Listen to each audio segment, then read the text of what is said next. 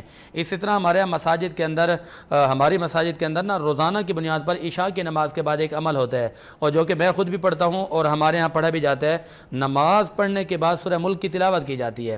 اچھا، لوگ بڑے ادب کے ساتھ بیٹھ کے سورہ ملک سنتے ہیں، پھر دعا میں شامل ہوتے ہیں۔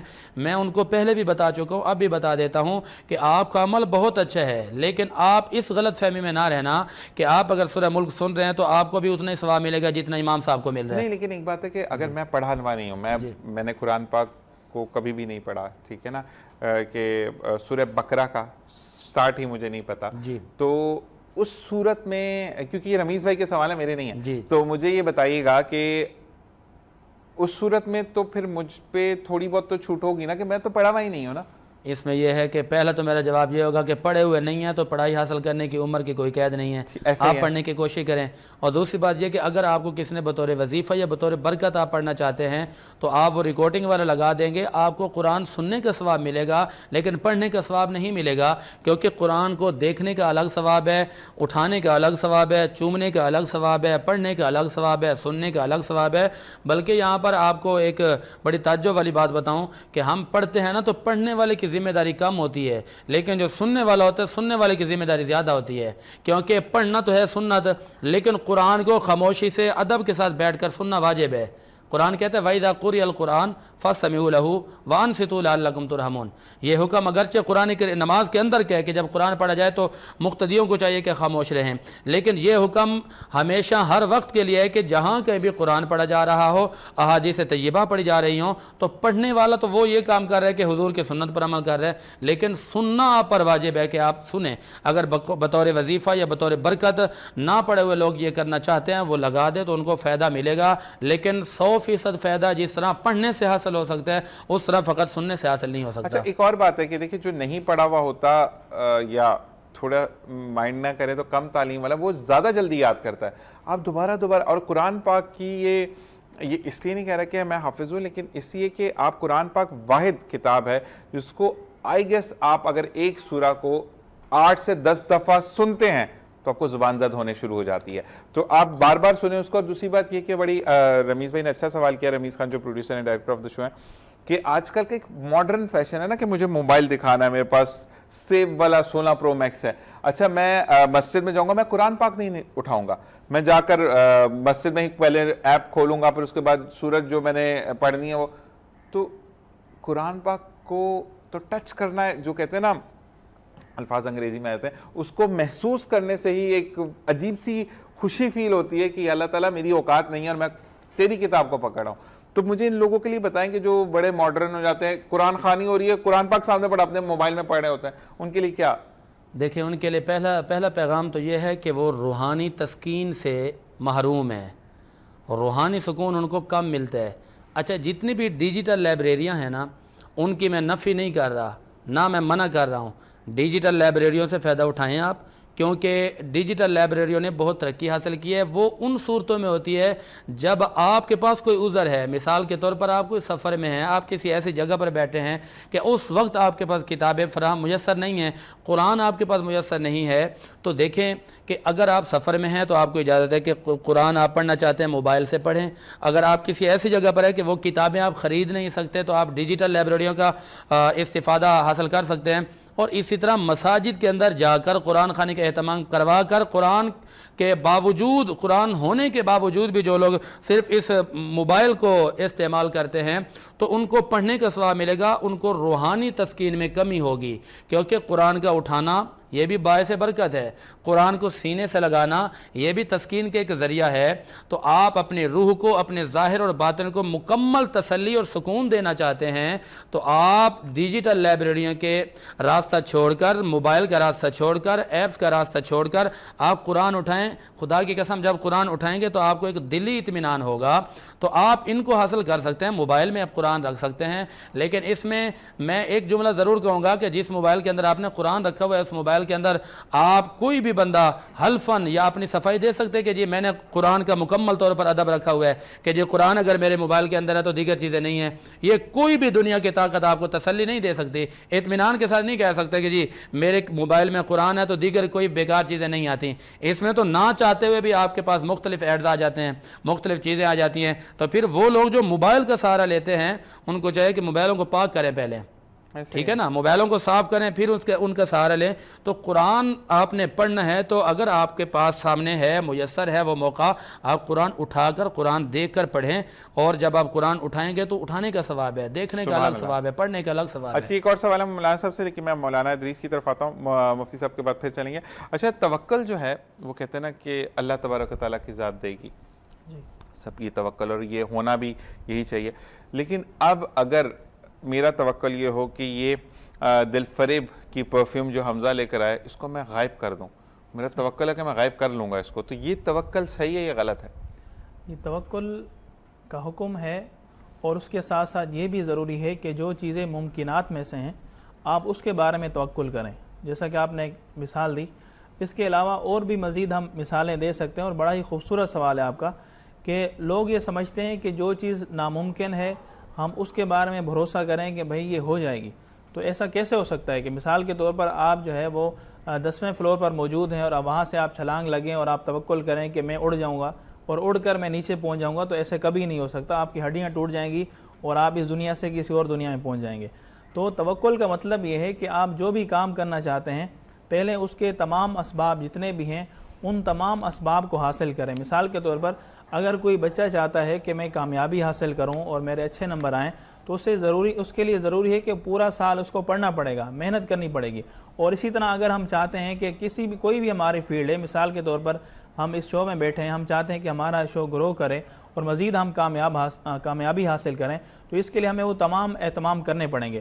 اور اسی طرح مثال کے طور پر اگر کوئی شخص چاہتا ہے کہ میرا بزنس جو ہے وہ گرو کرے اور میں مزید کامیاب ہو جاؤں تو اس کو مارکیٹنگ پر بھی کام کرنا ہوگا۔ اور آپ کے لیے میں ویسے مثال دے رہا ہوں، اس کے علاوہ میں ویسے مثال دے رہا ہوں، بیچارہ گروہ پہ چل رہا ہے جی کہ اس کو مارکیٹنگ پر بھی کام کرنا ہوگا، اس کو اپنے اخلاق پر بھی کام کرنا ہوگا، کسٹمر ڈیلنگ پر بھی کام کرنا ہوگا، اور ساتھ ساتھ اس کو ایک اپنا اعتماد بلڈ کرنا ہوگا تاکہ جب وہ مارکیٹ کے اندر آئے تو جیسے ہی کسی بھی پروڈکٹ کا نام لیا جائے تو فوراً اس کے پس پردہ جتنی بھی ضروری چیزیں ہیں وہ لوگوں کے ذہن میں آئیں۔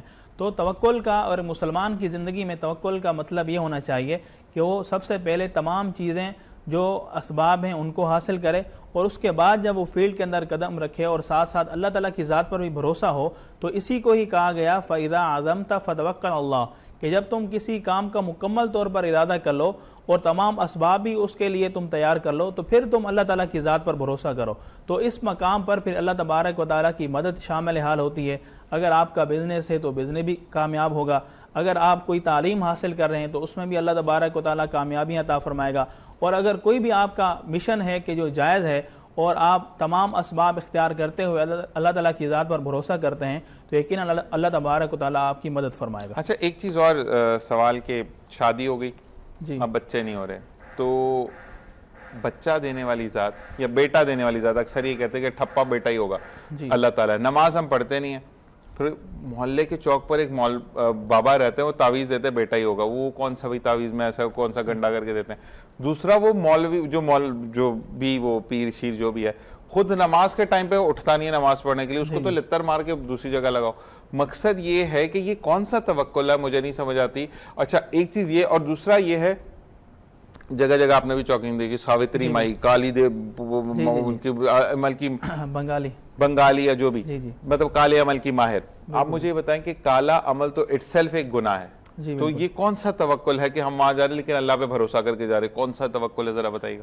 جی یہ اسلامی تعلیمات کے تو بالکل منافی ہے، اور جادو یہ ایک ایسا ملعون اور غلیظ فعل ہے کہ جس کی شریعت اسلامی میں سختی سے ممانعت کی گئی کہ اگر کوئی شخص جادو کا جو ہے وہ سایہ لیتا ہے یا جادو کے ذریعے وہ مدد حاصل کر کے وہ کسی بھی مقصد کو حاصل کرتا ہے تو وہ کہیں نہ کہیں شریعت اسلامیہ کی خلاف ورزی کا باعث بن رہا ہوتا ہے، اور یہ جادو یہ ایسا مکروہ فعل ہے کہ جس کے اندر یقیناً کہیں نہ کہیں شریعت اسلامیہ کی مخالفت کی جا رہی ہوتی ہے، اور جو جادو کے تعویذ ہوتے ہیں یا اس کی عملیات ہوتی ہیں تو اس میں کہیں نہ کہیں ایسا ہوتا ہے کہ آپ کو اسلام کی معاذاللہ نفی کرنی پڑتی ہے، اسلامی تعلیمات کی نفی کرنی پڑتی ہے۔ مولانا صاحب یہاں پر ایک چیز اور ہے نا کہ جی ہم اللہ سے نہیں مانگ رہے، جی جی جی ایسے کہتے ہیں نا کہ اللہ تعالیٰ نے کہا کہ ڈائریکٹ ڈائلنگ جی کہتے میں ہیں نا، اسی طرف آ رہا ہوں۔ ہاں تو ڈائریکٹ ڈائلنگ کا ذرا بتائیے گا۔ بالکل، ایک تو جو اس کی مکروہیات ہیں اور قبیحات ہیں وہ تو اس میں شامل ہو گئیں، اور دوسرا یہ کہ ہم سراسر جو ہے اللہ تعالیٰ کی جو ذات پر ہم نے بھروسہ کرنا تھا، توکل کرنا تھا، ہم اس کے مخالف جا رہے ہیں۔ ہونا تو یہ چاہیے تھا کہ ہم اللہ تعالیٰ کی بارگاہ میں دعا کرتے، اللہ تعالیٰ سے اس چیز کو طلب کرتے، اور پھر جو ہے وہ بزرگ جو لوگ ہیں، نیک لوگ ہیں، ہم ان کی بارگاہ میں جاتے اور ان سے گزارش کرتے کہ آپ ہمارے لیے دعا کریں کہ اللہ تبارک و تعالیٰ مجھے یہ چیز آسانی عطا فرما دے اور یہ چیز مجھے فراہم کر دے، تو تب تو بات بنتی۔ لیکن اگر ہم جادو کا سہارا لیں یا پھر کسی بھی ناجائز کام کے سہارے سے ہم یہ سمجھیں کہ یہ ہمیں حاصل ہو جائے گا، تو ایسا ہرگز نہیں۔ اور مثال کے طور پر آپ اس چیز کو حاصل کر بھی لیتے ہیں، دنیاوی اسباب حاصل کر کے، تو پھر اس میں وہ برکت نہیں ہوگی کہ جو ایک جو ہے صحیح طریقے سے اور جائز طریقے سے آپ چیز حاصل کرتے ہیں، کیونکہ جو بھی ناجائز ہو اور شریعت اسلامیہ کے خلاف ہو اس میں کبھی بھی برکت حاصل نہیں ہو سکتی، ایسا ہی ہے۔ اور ساتھ ہی ساتھ آپ اس شیطان کو راضی کر رہے ہیں اور اپنے نفس کو راضی کر رہے ہیں۔ بالکل یہی چیز ہے کہ ایک بچے سے کسی نے سوال کیا تھا، بڑا اچھا مطلب اسلامی گھرانے سے بچہ تھا، تو کسی ہندو نے سوال کیا کہ ہم تو اپنے بھگوان کو جو ہے وہ دیکھتے ہیں، مانتے ہیں، تو تم کیسے مطلب اپنے رب سے رجوع کرتے؟ تو کہتے ہیں میں ڈائریکٹ ڈائلنگ کرتا ہوں اور میں اللہ تعالیٰ سے بات کرتا ہوں۔ تو انہوں نے کہا کہ کون سا ایسا طریقہ ہے، یہ نمبر ہے؟ تو اس نے کہا کہ میرے رب کا نمبر ہے 22442242423232۔ تو ایک بندہ وہاں پہ کھڑا، اس نے دریافت کیا کہ یہ تمہارے پاس نمبر آیا کہاں سے؟ اس نے کہا فجر کی 2 سنتیں 2 فرض، 4 سنت 4 فرض، 2 سنت 2 نفل ظہر کی۔ تو اس نے کہا کہ جب آپ یہ 5 دفعہ یہ نمبر ڈائل کرتے تو اللہ کیوں نہیں سنے گا؟ تو مقصد یہ ہے کہ بچے کی بات نے وہاں پر کھڑے ہوئے لوگوں کو، یہ میں نے پڑھا کہ وہاں پر 25 لوگ تھے جو کہ باقاعدہ نمازی ہو گئے تھے۔ تو کہتے ہیں نا کہ بڑا ہو یا چھوٹا ہو بات ہوتی ہے۔ حمزہ آپ کی طرف آتے ہیں، مجھے یہ بتاؤ کہ کسٹمر ڈیلنگ ایزی ہوتی ہے یا ہارڈ ہوتی ہے؟ جی شروع میں جب میں نے شروع کیا تھا تو جب تو بڑی ہارڈ لگتی تھی، لیکن وقت کے ساتھ ساتھ آسان ہو گئی۔ آسان ہوگی۔ تو زیادہ اچھی ڈیلنگ کہاں کرتے ہو، لڑکیوں کے ساتھ لڑکوں کے ساتھ؟ نہیں، دونوں کے ساتھ۔ نہیں، ایک ہوتا ہے نا مقصد یہ ہوتا ہے کہ لڑکیاں زیادہ جلدی کنونس ہو جاتی ہیں، یا جیسے ہمارے حسن بھائی ہیں جو اپنی ان کو گفٹ دینے کے لیے آئیں گے تو یہ زیادہ جلدی کنونس ہوں گے، کون ہوگا؟ لڑکیاں زیادہ جلدی ہو جائیں گی۔ لڑکیاں زیادہ، یعنی بھابھی کے لیے اگر یہ لینے آتے جو ہماری حیدرآباد میں ماشاءاللہ، تو ان کے لیے حسن بھائی دیر سے کنونس ہوں گے، لیکن بھابھی جب غصے میں ہوتی پھر یہ جلدی کنونس ہو جاتے ہیں۔ ایسے ہی حسن بھائی؟ مذاق کی بات تھی بھائی، کسی نہ کسی پہ تو ہمیں بندوق چلانی۔ تو مجھے بتاؤ کہ اکثر یہ کہا جاتا ہے، نہیں یہ سوال غلط ہو جائے گا لیکن پھر بھی پوچھنا ضروری ہے، کہ کہتے ہیں کہ آپ کی فرض کریں 100 روپے پرائز ہے تو لڑکی کو آپ 150 بتا کے 100 روپے میں بیچتے ہیں، لیکن لڑکے کو آپ ڈائریکٹ 100 بتاتے ہیں کیونکہ لڑکے اتنے بارگیننگ نہیں کرتے، تو کیا یہ بات صحیح ہے؟ نہیں، ہم نے جو رکھی ہے وہ رکھی ہے فکس پرائز، تو جو زیادہ تر خواتین آتی ہیں وہ تو بارگیننگ ہی کرتی ہیں، لیکن اچھا مجھے بتاؤ کہ ایزی ہوتا ہے، کیونکہ آپ تو دکان لے کر بیٹھے ہو نا، اب کچھ لوگ ایریاز میں جا کر بتاتے ہیں کہ یہ والی اسمیل ہے، بلو واٹر ہے، کالا واٹر ہے، جو بھی، تو مجھے بتایا کہ ایزی ہوتا ہے کہ ایک شاپ پر بیٹھ کر اس کو سیل کرنا؟ نہیں، بالکل بھی ایزی نہیں ہے۔ اچھا جو لوگ آتے ہیں وہ آپ نے جیسے بات کی اسی طرح سے بات کرتے ہیں، لیکن پھر ہمیں کنونس کرنا پڑتا ہے، اپنی پروڈکٹ کے بارے میں بتانا پڑتا ہے کہ ہم جو ہیں بالکل ایک یونیک فریگرنسز بیچ رہے ہیں اپنی بنائی ہوئی۔ کبھی ایسا کیا کہ یہ رشتہ فریگرنس ہے، لگائیں آپ کا رشتہ پکا ہو جائے گا؟ کبھی ایسا کچھ؟ اچھا ہو سکتا ہے نا کچھ بھی، تو مارکیٹ میں اس بارے میں مزید بات کریں گے۔ اچھا مجھے یہ بتائیں کہ مولانا صاحب ایک سوال جو کہ ہمارا مسلک توکل کی کمزوری کی وجوہات کیا ہو سکتی ہیں؟ توکل کی کمزوری کی مختلف وجوہات ہیں، ان میں سے ایک جو سب سے بڑی وجہ ہے وہ یہ ہے کہ ہم اسباب پر بھروسہ کرتے ہیں۔ مثال کے طور پر اگر ہم چاہتے ہیں کہ ہم کسی بھی کام میں کامیابی حاصل کریں تو ہم اسباب پر مکمل طور پر بھروسہ کرتے ہیں، اور ہم یہ سمجھتے ہیں کہ بس جو کچھ بھی ہے یہ اسباب ہیں اور جو کچھ بھی ہے یہ دنیاوی معاملات ہیں۔ حالانکہ جو بھی آپ کام کرنا چاہ رہے ہیں یا جس بھی کام میں آپ کامیابی حاصل کرنا چاہ رہے ہیں، تو اسباب کے ساتھ ساتھ جو سب سے زیادہ اہم ہے وہ اللہ تعالیٰ کی ذات پر توکل اور بھروسہ ہے۔ اور اسی طرح ایک اور چیز جو ہمیں توکل کے متعلق جو ہے کمزوری اس میں پیدا ہوتی ہے وہ یہ ہے کہ ہم اللہ تعالیٰ کے احکامات سے دور ہونے کی وجہ سے ہم اللہ تعالیٰ کی ذات پر صحیح طریقے سے بھروسہ نہیں کرتے۔ مثال کے طور پر اگر کوئی شخص 5 وقت کی نماز ادا نہیں کرتا تو اس کا جو اللہ تعالیٰ کی ذات کے ساتھ ایک تعلق ہونا چاہیے وہ مکمل طور پر مضبوط نہیں ہے. تو جب وہ تعلق ہی مضبوط نہیں ہے, جب وہ کام کرنے لگے گا تو اس کو لگے گا کہ پتہ نہیں اللہ تعالیٰ کی مدد شامل حال ہوگی نہیں ہوگی, اللہ تعالیٰ میرے کام کو آسان کرے گا نہیں کرے گا, تو وہ کہیں نہ کہیں اللہ تعالیٰ کی ذات کو معاذ اللہ بھلا کر وہ دیگر چیزوں کی طرف رجوع کرتا ہے. مثال کے طور پر اگر کوئی شخص اس سے ناراض ہو گیا کہ جس سے اس کا کام وابستہ تھا, تو وہ سمجھتا ہے کہ اب تو میرا کام بالکل ہی نہیں ہوگا. اور اگر کہیں وہ جاب کر رہا ہے تو جو ان کے باس ہیں وہ ہر وقت ہی ان کو منانے میں لگا رہے, اور اگر کہیں نہ کہیں اللہ نہ کرے اس کی جاب چھوٹ جاتی ہے تو اب وہ سر پکڑ کر بیٹھ جائے اور کہے کہ اب تو میرا کچھ نہیں ہو سکتا. حالانکہ رزق دینے والا رازق جو ہے وہ اللہ تبارک و تعالیٰ کی ذات ہے.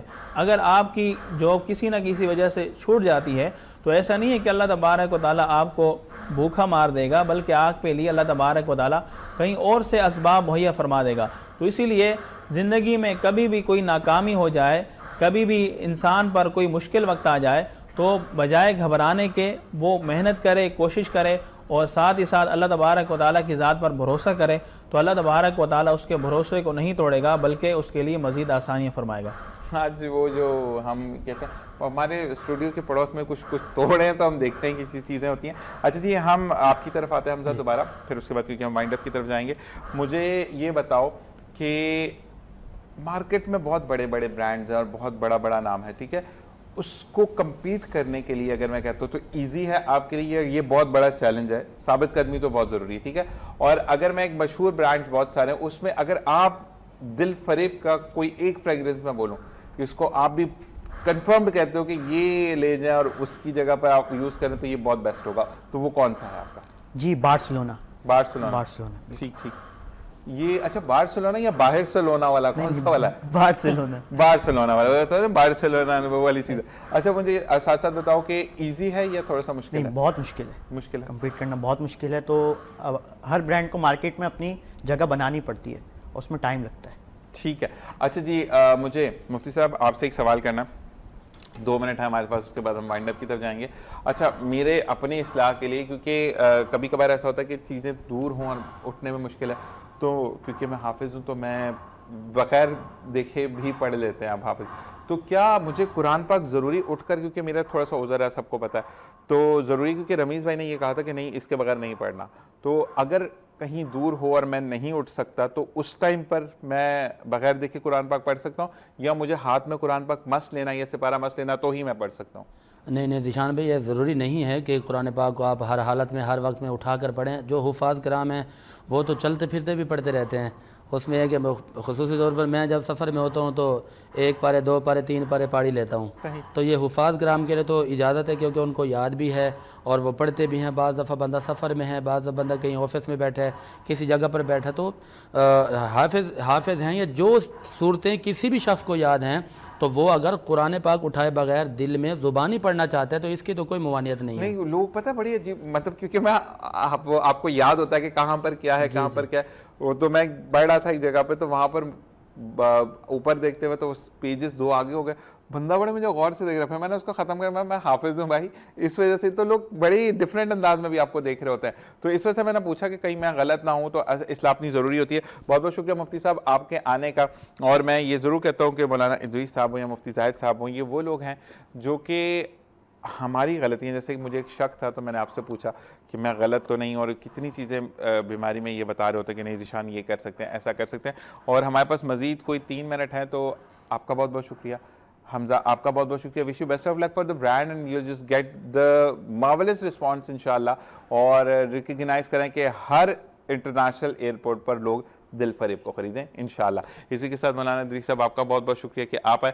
حسن رضا قادری آپ کا بہت بہت شکریہ. لیکن آپ کے کلام کے ساتھ پروگرام کو وائنڈ اپ کریں گے, سلام کے ساتھ کریں گے. لیکن میں جاتے جاتے ایک بات ضرور کہوں گا کہ اگر کوئی آپ کا محسن آپ کو کچھ بتاتا ہے تو اس محسن کی قدر کریں. اچھا, یہاں پر ایک چیز میں اور کلیئر کر دوں کہ ہر وقت ہنستا ہوا چہرہ بھی منافق ہونے کی نشانی ہے.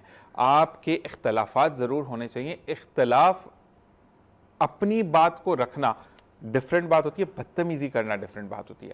تو آپ نے اختلاف رائے ضرور کرنا ہے کہ مجھے یہ اس طرح لگ رہا ہے اور آپ نے اس کے جو ہے وہ جواب اس طرح دیا, تو یہ تو آپ پوچھ سکتے ہیں. لیکن ہر وقت ہنستا ہوا چہرہ بھی اچھا نہیں ہوتا. اور زندگی میں اگر آپ یہ سمجھتے ہیں کہ نفی کر کر یا غلط بیانات دے کر آپ جیتتے ہیں تو وقتی تو آپ جیتتے ہیں، لیکن اس کا انجام بہت برا ہوتا ہے۔ آج کی نشست میں کوئی بات بری لگی ہو تو تہہ دل سے معذرت خواہ ہیں۔ میں بتاؤں گا کہ کیمرہ پر اس وقت موجود ہے ہمارے شان بھائی، ہمارے ابا جن کا ہم کہتے ہیں، ہمارے کیا کہتے ہیں انور بھائی ہیں، اسی کے ساتھ ساتھ ہمارے پی سی آر میں موجود ہے رمیز خان جو کہ پروڈیوسر اینڈ ڈائریکٹر ہے، میرے عالے بھائی جن کی آج مجھے کچھ چیزیں چاہیے ان سے، تو میں عالے بھائی آپ کو بول رہا ہوں کہ مجھے وہ چیزیں پہنچ جانی چاہیے، اور عالے بھائی ون آف دا ون کہ جو آپ کو بتاتے ہیں کہ آپ کس طریقے سے کر رہے ہیں اور بڑے پیار سے چیزوں کو لے کر جاتا ہے۔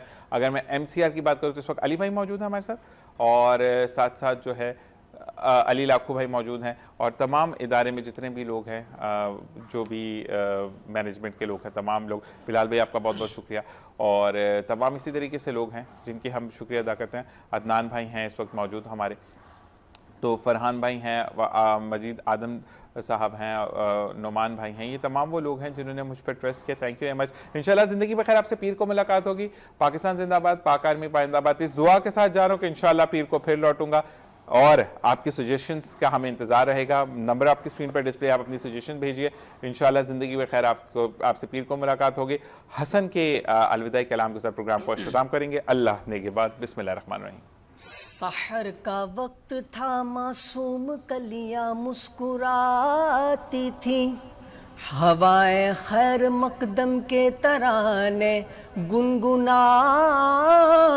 تھیں، فرشتوں کی سلامی دینے والی فوج گاتی تھی، جناب آمینہ سنتی تھی، یہ آواز آتی تھی، یا نبی سلام علیکہ، یا رسول سلام علیکہ، یا حبیب سلام علیکہ، صلوات اللہ علیکہ۔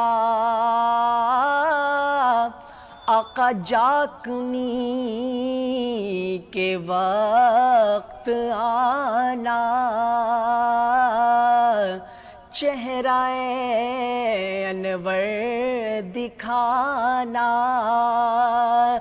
کلمہ طیب پڑھانا، کلمہ طیب پڑھانا، مکر شیطان سے بچانا، یا نبی سلام علیکہ، یا رسول سلام علیکہ، یا حبیب سلام علیکہ، صلوات اللہ علیکہ۔